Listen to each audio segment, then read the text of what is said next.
This is one of the best stories that I have ever heard about how the Converse company got started. And honestly, it's a story that could only have happened in America. Okay, so Converse was founded in 1908 by Marquise Mills Converse. Now, he had this idea to create a rubber shoe company, but he actually had to go to Europe to learn how to make rubber shoes because at the time in America, we didn't know how to make rubber shoes. So he goes to Europe, learns the trade, comes back to America, and starts Converse. The company starts doing well. They're selling shoes left and right. They become the biggest rubber shoe company in the U.S. But then World War I happens, and rubber imports from Brazil get cut off. So Converse, like every other rubber shoe company in America, is to shut down because there's no more rubber to make shoes out of. However, after World War I ends, the powers that be decided that rubber was a very important resource and that we should unget all of our rubber from Brazil. So they set out to find some rubber trees somewhere else in the world to grow rubber here in America. And they actually ended up finding some in the Amazon rainforest. So they cut down a bunch of rubber trees and brought them to the state of Alabama and started growing rubber there. And after 5 years, their rubber farms in Alabama were producing enough rubber to supply every single rubber shoe company in America with the rubber they needed, which meant that Converse could start making money again. Now, since Converse was the biggest rubber shoe company in America prior to World War I, they were the first in line to get the rubber they needed to make shoes. And with everybody else shut down for the past 5 years, Converse was able to use that time to not only build up their own brand, but also buy out several of their competitors so that when all the rubber shoe companies came back online, they pretty much owned the entire market. And now, with the Great Depression happening, people couldn't afford to buy shoes very often, which meant that Converse had to get creative if they wanted to keep making money. So in 1932, Marquise Converse gets an idea. He looks around his factory and sees all of these old canvas tents lying around, and he thinks to himself, why don't we make shoes out of canvas? You see, canvas is cheaper than rubber, so they could make a cheaper shoe, which people would be more willing to buy during the Great Depression. And while also having these old canvas tents lying around, it seemed almost too easy, so he does it. That year, Converse releases the first all-canvas shoe, the Converse All-Star, which was an instant hit. People loved these shoes because they were cheap, and they were comfortable, and they were easy to clean. So they became very popular amongst basketball players. And Converse, being smart, capitalized on that by sending out tons of free pairs of these new canvas shoes to all the biggest basketball players in the country. And those players would wear these shoes while playing basketball, which of course got Converse even more exposure because all these fans would see these guys wearing these cool new shoes and ask them where they could buy them. Then of course they'd tell them, oh, you can buy them at any shoe store. Before long, everybody was wearing these Converse All-Stars.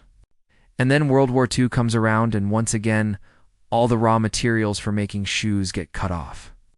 This time, however, Converse had a plan. You see, prior to World War II, Converse had taken all the profits they made from selling these all-star sneakers and reinvested that money into buying out all the major rubber and canvas factories in America. So now with the war starting, and them being the only ones with rubber and canvas, they're going to start making military-style boots for the U.S. Army, which are going to be very similar to the Converse All-Stars. It's just going to be a black canvas with a white rubber bottom. So essentially, they're just making black All-Stars with a white bottom. But because they're making these military boots, they're going to need a lot of manpower to run their factories around the clock. So they hire thousands of women to work in their factories who previously would have been allowed to work in these types of environments. But anyways, Converse is doing so well during the war because the only ones making these boots that they decide to release a version of this boot to the general public, which is going to be very similar to what the soldiers are wearing. It's just going to be black canvas with a black rubber bottom. They're going to call it the Converse Chuck Taylor. It's named after one of the biggest basketball players of all time, who is also a big supporter of the troops. So you've got a guy like Chuck Taylor supporting your product, thousands of soldiers wearing your product. It seems like nothing could stop Converse at this point. But right after World War II ends, Adidas comes on the scene and ruins everything for Converse. Actually, that's not true. Adidas did not ruin Converse. The reason Converse fell is entirely their own fault. Because here's the thing. Converse, throughout all these years of dominating the shoe industry, never filed any patents or trademarks for any of their products. and this was a very common practice amongst businesses at the time. Business owners back then believed that trademarks and patents were really only for new inventions. And since they weren't inventing anything, they didn't think they needed them. For example, Ford Motor Company didn't trademark the name Ford or the Ford logo until 1999, 46 years after Henry Ford died.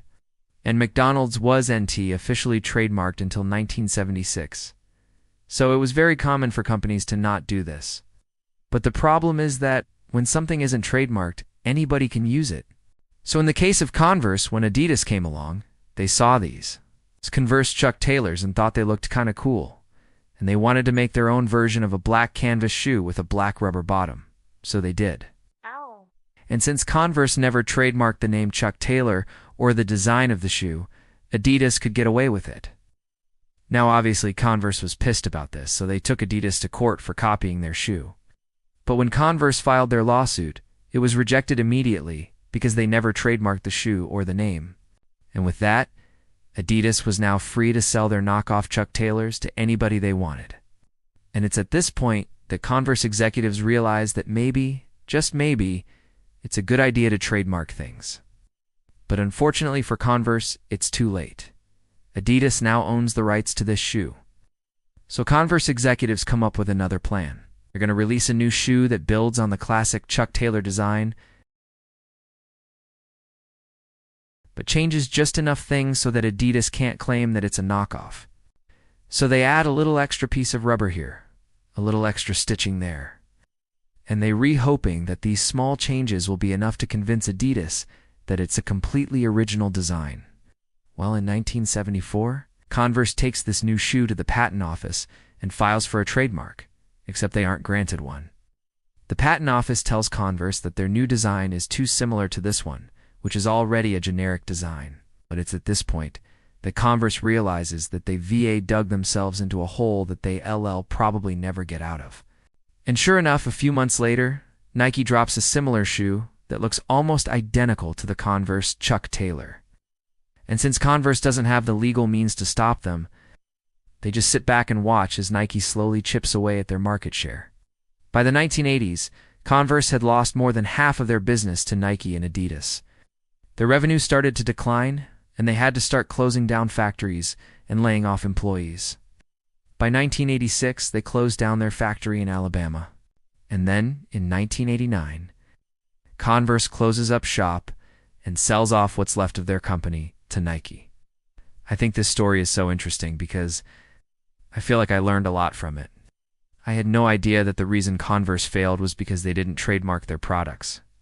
And it's such a weird thing to me that a company could be so successful and dominate an industry for so long, but then be so careless with their success that they end up losing everything.